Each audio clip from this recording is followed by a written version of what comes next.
नमस्कार, स्वागत है आपका एबीपी गंगा में। मैं अवधेश। आप हमारा खास कार्यक्रम मुद्दे की बात देख रहे हैं और आज बात अखिलेश के चक्रवर्ती प्लान की। यूपी की चारों दिशाओं में ऐलान की, क्योंकि जिस अंदाज में अखिलेश यादव अपने विरोधियों में सेंधमारी कर रहे हैं, अपना कुनबा बढ़ा रहे हैं, उससे साफ है कि अखिलेश यूपी फतेह के लिए एक नहीं कई रणनीतियों पर काम कर रहे हैं और सेंधमारी उनके प्लान ए का हिस्सा है। कैसे, ये रिपोर्ट देखिए।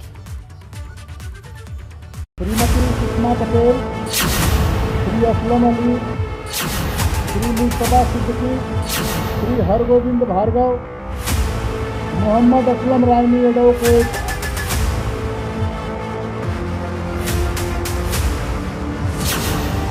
साइकिल की सर्जिकल स्ट्राइक यूपी चुनाव की सबसे बड़ी फाइट। बहुत लोग आना चाहते हैं अपनी अपनी गोल के साथ। यूपी में जीत की साइकिल चलाने निकले अखिलेश यादव की घुसपैठिया गांव ने विरोधियों में खलबली मचा दी। अखिलेश यादव अपना कुनबा बढ़ा रहे हैं, वहीं सेंधमारी से अपने विरोधियों की नींद उड़ा रहे हैं। शनिवार को अखिलेश ने ऐसा वार किया कि एक झटके में बसपा के 6 विधायकों को सपा में मिला लिया।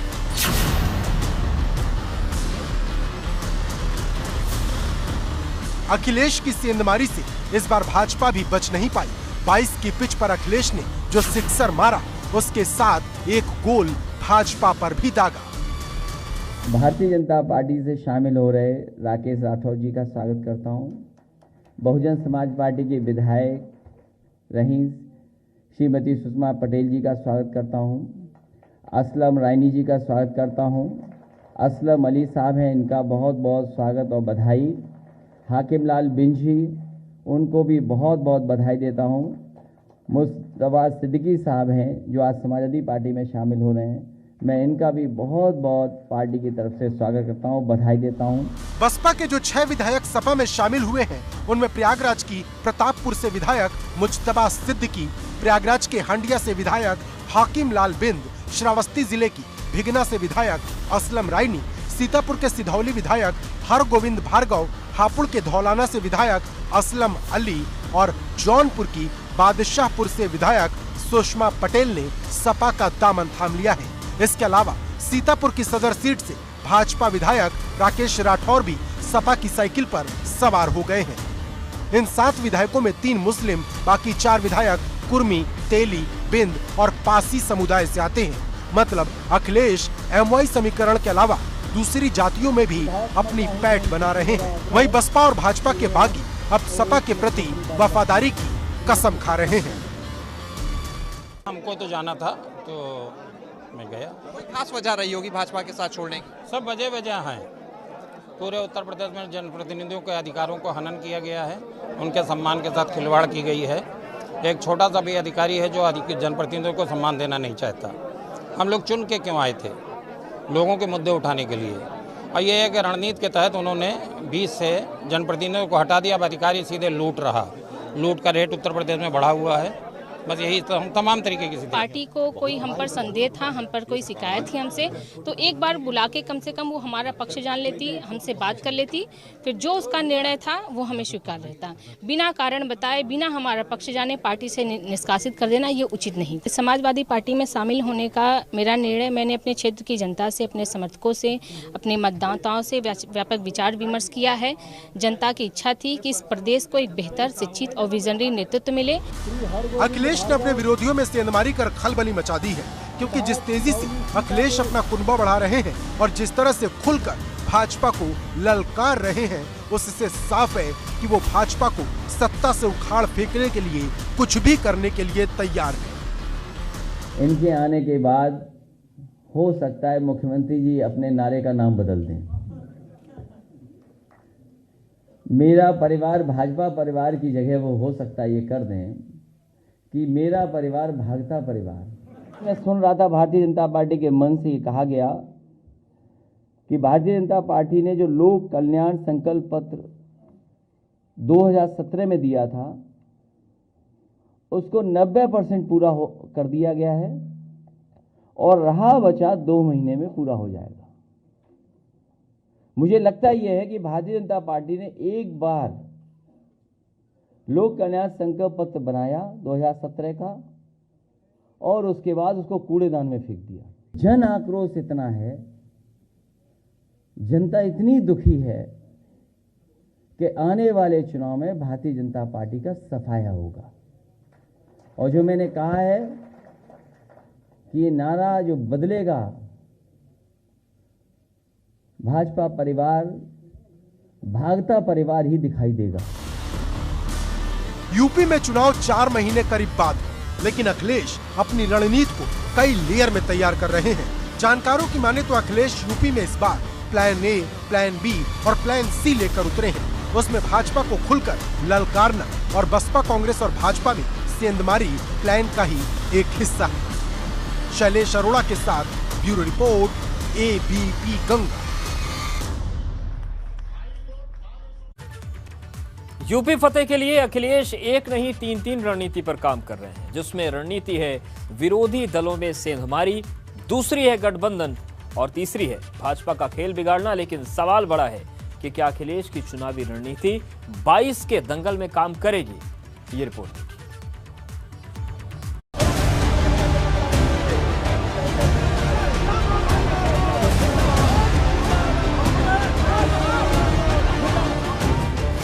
अखिलेश का चक्रवर्ती प्लान, यूपी की चारों दिशाओं में ऐलान।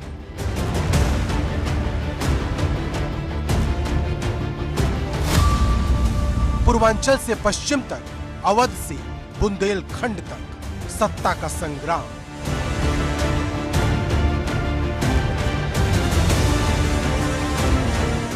देश के सबसे बड़े सूबे की सबसे बड़े जंग वही जीतेगा जो यूपी के चारों रीजन को पास करेगा।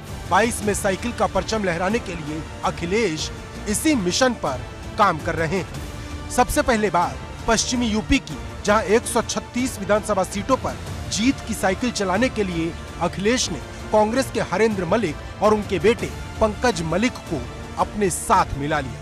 वहीं रालोद के साथ उनका गठबंधन पाइपलाइन में है। जानकारों की माने तो किसान आंदोलन के बाद पश्चिमी यूपी में सपा के लिए सिग्नल एकदम ग्रीन है। मुझे खुशी है कि आदरणीय हरेंद्र मलिक जी, पंकज मलिक जी के साथ बहुत बड़े पैमाने पे किसान और जो खेती करने वाले हैं मजबूत लोग समाजवादी पार्टी के साथ जुड़ रहे हैं। हमें पूरा भरोसा है कि आने वाले समय में इस सरकार को बदलने का काम करेंगे। कुछ इसी तरह अखिलेश पूर्वांचल में भाजपा की किलेबंदी करने में लगे हैं। इसके लिए अखिलेश ने ओम प्रकाश राजभर को अपने साथ मिलाया है। आज जितना भारतीय जनता पार्टी का नेता गांव में आवे तो उनसे पूछा कि जाए अपने नेता से पहले महंगाई कम करा के आवा, तब वोट का बात करा, और नहीं तो ओम प्रकाश राजभर का फौज हो, अखिलेश यादव जी का फौज हो, एक फौज से टकराने की हिम्मत अब मत करना। अब तेरी विदाई का टाइम ओम प्रकाश राजभर। जबकि निषाद वोटर पर अखिलेश की नजर बहुत पहले से है। अखिलेश को लगता है कि उनके पास MY समीकरण में अगर राजभर और निषाद जुड़ गए तो पूर्वांचल में भाजपा का खेल तय है। और फिर आपने ठीक कहा, अगर बंगाल में कुछ हुआ है, अगर बंगाल में कुछ हुआ है तो ठीक कहा है आपके अध्यक्ष ने। अगर बंगाल में कुछ हुआ है तो यहाँ के लोग भी और पूर्वांचल के लोग भी खदेड़ा करके दिखाएंगे, यहाँ भी खदेड़ा होगा। वहीं अवध की 118 सीटों पर अखिलेश खुद मैदान में है। वहीं बुंदेलखंड की 19 सीटों को अखिलेश विजय यात्रा के जरिए पहले ही नाप चुके हैं। रही सही जिम्मेदारी संजय चौहान की जनवादी पार्टी के कंधों पर है। मिशन 2022 के मद्देनजर अखिलेश यादव उत्तर प्रदेश के चारों जोन में घुसपैठ कर रहे हैं। पूर्वांचल में ओम प्रकाश राजभर, पश्चिम में हरेंद्र मलिक, तो अवध में असलम रायनी और हरगोविंद भार्गव। बात बुंदेलखंड की करें तो अखिलेश यादव खुद विजय यात्रा पर वहां गए थे। कुल मिलाकर अखिलेश यादव लगातार दूसरे दलों में सेंधमारी कर रहे हैं और दूसरी तरफ सपा को मजबूत करने का काम भी। मतलब पश्चिम हो या पूर्वांचल या फिर अवध हो या बुंदेलखंड, अखिलेश यादव लगातार यूपी फतेह की तैयारी में है। दरअसल अखिलेश का प्लान ए दूसरे दलों में सेंधमारी और प्लान बी छोटे दलों से गठबंधन का है और प्लान सी ये कहता है कि भाजपा जिस दिन कुछ बड़ा करे उस दिन अखिलेश भी कुछ न कुछ बड़ा कर ही देते हैं। लेकिन सवाल बड़ा है कि क्या अखिलेश का ये प्लान ABC उन्हें यूपी की चारों दिशाओं का चक्रवर्ती सम्राट बना पाएगा? शैलेश अरोड़ा के साथ ब्यूरो रिपोर्ट ABP गंगा।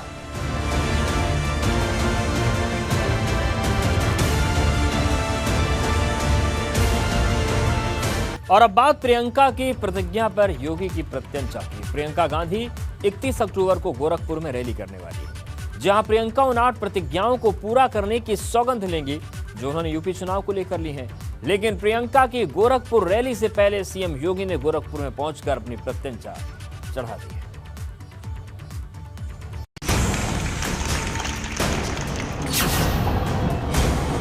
बात को क्यों नहीं बोलते कि 1.5 वर्षों तक कांग्रेस सपा बसपा किसी का तो पता नहीं था।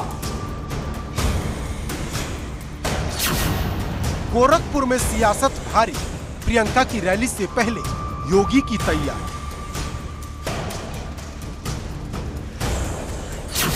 – 2022 की लड़ाई प्रियंका ने ताकत दिखाई।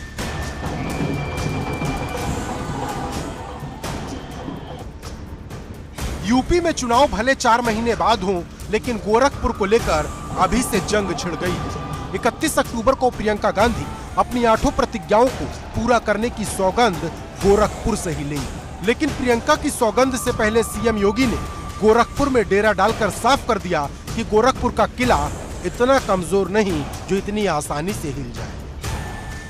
कांग्रेस की राष्ट्रीय महासचिव और उत्तर प्रदेश की प्रभारी प्रियंका गांधी अपनी दादी यानी इंदिरा गांधी की पुण्यतिथि पर गोरखपुर आ रही हैं और यहाँ पर वे 8 प्रतिज्ञाएं लेंगी। और उन 8 प्रतिज्ञाओं में क्या अहम है ये जान लीजिए कि सबसे बड़ी बात यह है कि 40% महिलाओं को टिकट देने की बात कही है। और ये आप दूर तक जो पंडाल आपको दिखाई दे रहा है उसमें वो यही जो जनता जो आम जन आएगी उसको उनको यही वादा और जो प्रतिज्ञा है वो दोहराने के लिए आ रही हैं।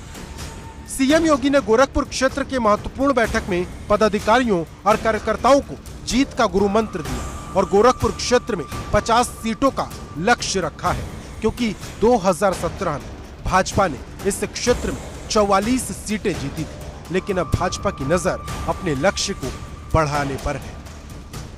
देखिए, हमारे गोरखपुर क्षेत्र के 62 विधानसभा क्षेत्रों में 44 सीटें भारतीय जनता पार्टी ने जीती थी और 2 सहयोगी दलों के आधार पर हम सब जीते थे। ऐसी विधानसभा क्षेत्रों में भी जहां भारतीय जनता पार्टी के विधायक नहीं हैं, उन सभी क्षेत्रों पर हमारे यशस्वी मुख्यमंत्री योगी आदित्यनाथ जी जा रहे हैं।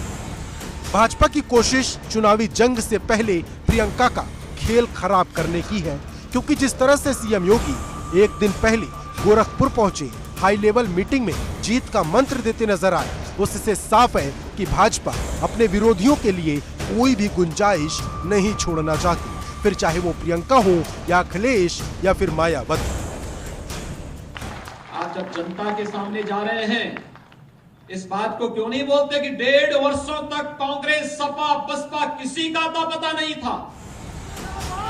लेकिन इन सबके बीच सबकी निगाहें 31 अक्टूबर को होने वाली प्रियंका गांधी की रैली पर टिकी, क्योंकि काशी में प्रियंका ने माथे पर तिलक लगाया था और भाजपा पर जमकर हमला बोला था।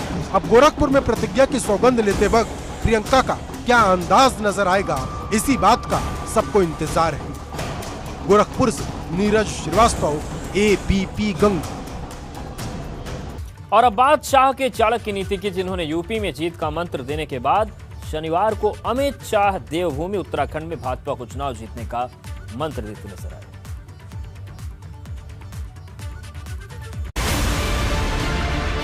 चैलेंज देकर जाता हूं रावत साहब को, यहां हो जाए देहरादून के चौराहे पर 2-2 हाथ। उत्तराखंड में रावत को शाह की चाणक्य चुनौती।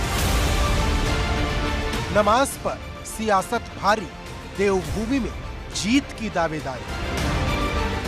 उत्तर प्रदेश में जीत का ब्लूप्रिंट तैयार करने के बाद गृह मंत्री अमित शाह ने अब उत्तराखंड में जीत का मंत्र दिया है।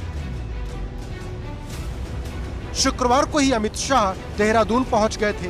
यहाँ उन्होंने शनिवार को सबसे पहले घसियारी कल्याण योजना का शुभारंभ किया और फिर अपने पुराने अंदाज में कांग्रेस पर हमला बोला। चैलेंज देकर जाता हूं रावत साहब को कि रावत साहब, आप कांग्रेस में थे, उसका घोषणा पत्र था, आपकी सरकार में रहते मुख्यमंत्री के नाते सारी घोषणाओं थी, इसका सूची बना दो, मैं मेरे युवा मोर्चा के अध्यक्ष को भेजता हूं, यहां हो जाए देहरादून के चौराहे पर 2-2 हाथ एक बार चर्चा। डिबेट के लिए चुनौती दी है तो ये मेरा सौभाग्य है। किसी भी चैनल पर आ जाएं, किसी भी सार्वजनिक स्थल पर आ जाएं, मैं अकेले वहाँ पहुँच जाऊँगा। यूँ मैं अपने को उनकी योग्यता और उनके पद की गरिमा से बहुत छोटा मैं समझता हूँ। हरीश रावत को खुली चुनौती देने के बाद शाह ने कांग्रेस पर तुष्टीकरण की पॉलिटिक्स का आरोप लगाते हुए कहा कि जब कांग्रेस की सरकार थी तब शुक्रवार को नमाज के लिए छुट्टी दी जाती थी। मैं आया था, कुछ लोग मुझे मिलने आ गए, मेरा काफिला रुक गया था, तो मैंने पूछा भाई क्या हुआ, तो कि साहब आपको मालूम नहीं है शुक्रवार है। मैं क्यों शुक्रवार को क्या होता है? मैं तो थोड़ा सोचने लगा कि मुझे मेरा जनरल नॉलेज वीक हो गया, शुक्रवार में क्या होता है? तो उसने कहा शुक्रवार को नेशनल हाईवे बंद कर वहां नमाज पढ़ने की इजाजत दे देते हैं। शुक्रवार को छुट्टी देने की भी हिमाकत करने की सोच दी इन्होंने। मित्रों, ये तुष्टीकरण और एपीसमेंट करने वाले कभी भी देवभूमि का काम। इस दौरान शाह ने कई बार पूर्व पीएम अटल बिहारी वाजपेयी का जिक्र किया और उत्तराखंड के नव निर्माण का श्रेय दिया। देवभूमि का, ये वीर भूमि उत्तराखंड की रचना करने का काम श्रद्धेय अटल बिहारी वाजपेयी जी ने किया। न जाने कितने युवा ये आंदोलन करते करते मांग पर, ये उत्तराखंड की मांग पर शहीद हो गए। उस वक्त भारतीय जनता पार्टी भी उत्तराखंड के युवाओं के साथ ये मांग को बुलंद कर रही थी। शाह जिस अंदाज में हमला बोल रहे थे उससे एक बार भी नहीं लगा कि पिछले 5 साल में 3 बार यहाँ के सीएम बदल चुके हैं। दरअसल शाह विकास और वादों की एक ऐसी लकीर खींच गए जिसके आगे उनके विरोधी बहुत पीछे नजर आए, क्योंकि उत्तराखंड में यूपी से स्थिति एकदम उलट है। यहाँ भाजपा का मुकाबला सीधे कांग्रेस से है। लेकिन जो कुछ भी शाह ने देहरादून में बोला वो सिर्फ ट्रेलर था। असली पिक्चर तो 5 नवंबर को देखने को मिलेगी, जब प्रधानमंत्री मोदी केदारनाथ धाम में भगवान आदि शंकराचार्य की बड़ी मूर्ति का शुभारंभ करेंगे और देश के सभी शिवालयों को जोड़ने का संदेश देंगे। Bureau report, ABP Ganga.